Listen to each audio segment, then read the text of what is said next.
sebuah tendangan langsung. Sebuah tendangan dilepaskan oleh Nico Susanto. Kita lihat bagaimana Alvan Lubis tadi melahirkan peluang bagus, peluang pertama untuk Persikabo, dan Rodrigo Santoni tadi dalam keadaan yang tidak begitu bebas. Iya, kalau kita lihat dua pemain saling berebutan ya, berarti ada ketidaktenangan. Kita ada dua pemain lihat saling berebutan, akhirnya kedua pemain ini tidak bisa menyentuh bola. Syafruddin kembali melancarkan serangan.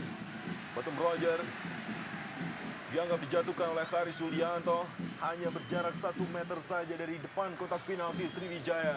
Dalam tayangan ulang, dorongan memang dilakukan oleh Haris Yulianto di sana. Saya kira itulah risiko seorang pemain belakang apabila tangannya bergerak ke depan, walaupun itu menyentuh pemain tapi dia. Kita lihat siapakah yang akan mengambilnya. Rodrigo kah?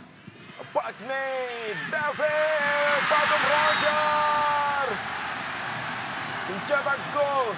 Oh, offside kah tampaknya. Tidak ada ekspresi dari Batum Roger setelah mencetak gol. Berada dalam posisi offside kah? Suimin Diharja. Offside saya pikir. Lihat bagaimana pelatih Suimin. Oh, Batum merayakan golnya dalam tayangan ulang. David menendang bola ke arah gawang. Berdiri Batum Roger yang tidak bisa diantisipasi oleh penjaga gawang Dede Sulaiman. Dalam tayangan ulang terjadi deflected di sana sebelum Batum bergerak leluasa untuk menyambut bola. Gol keempat Batum Roger, gol ketiganya untuk Persikabo Bogor. Iya, kita lihat pada saat bola rebound kena pemain belakang, Warabai terlambat mengantisipasi. Kita pada saat bola melenting, Warabai hanya terdiam, tidak mengantisipasi karena Batum Robert muncul dari belakang dia, sehingga kita lihat Batum Robert begitu bebas, dan ini menunjukkan kualitas daripada Lakukan Nico Susanto baik sekali kepada Mardiansyah, menjilang Rodrigo yang dituju, namun ada Haris Yulianto. Salomon kembali, Rodrigo dijatuhkan oleh penjaga gawang Dede Sulaiman. Terjadi benturan di sana, namun tidak hukuman penalti yang diberikan oleh wasit Agus Winardi.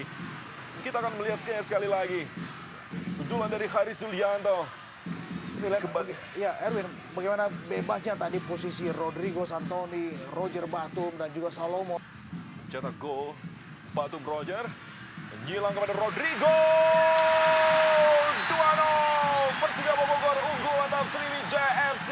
1 assist diberikan oleh Batum Roger setelah mencetak gol. Dan gol dibuat dengan sangat mudah bagi Rodrigo Santoni. Ya, kita lihat, Erwin, bagaimana mudahnya anak Persikabo menyusup dari sektor kiri pertahanan Sriwijaya, dan pada saat yang sama ketika assist yang bagus tadi dari Roger Batum, sundulan Rodrigo Santoni juga dilepaskan dengan sangat-sangat leluasa tanpa ada reaksi pengawal yang bagus dari barisan belakang Sriwijaya. Iya, kalau kita lihat ada 3 pemain ya belakang Sriwijaya FC, mereka tetap tidak bisa mengantisipasi bola yang melambung tinggi. Kemudian penjaga gawang sudah bergerak, bergeser posisi, dan yang luar biasa Rodrigo Santoni itu melepaskan bola berlawanan dengan arah gerakan penjaga gawang. Ya. Dan ini sulit sekali diantisipasi oleh seorang penjaga gawang. Sundulan ke tiang jauh dan sulit dari jangkauan Dede Sulaiman, dan saya melihat perubahan formasi di lini belakang Sriwijaya agak sedikit.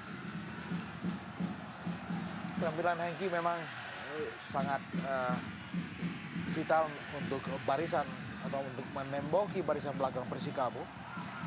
Dan kini kembali dalam posisi yang sama, Batum Roger melepaskan umpan kepada Rodrigo.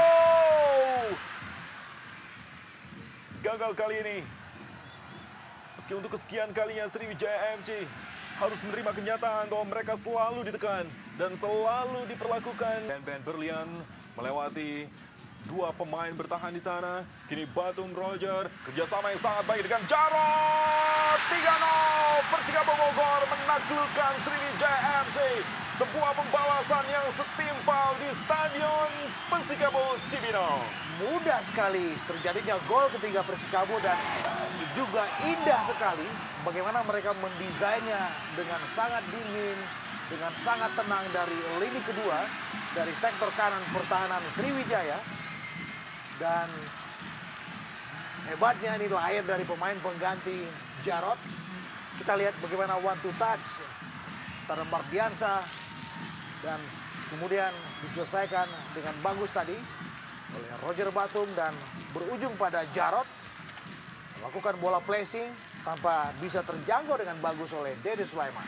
Dan yang luar biasa adalah gerakan Jarod. Dia bergerak di antara pemain belakang Sriwijaya FC dan begitu juga bagaimana keterlihat daripada Roger Batum dalam melepaskan umpan sehingga kita lihat Jarod mendapatkan bola yang begitu enak dan bisa melepaskan satu tendangan yang tidak terlalu keras tapi mampu mengecoh penjaga gawang Dede Sulaiman.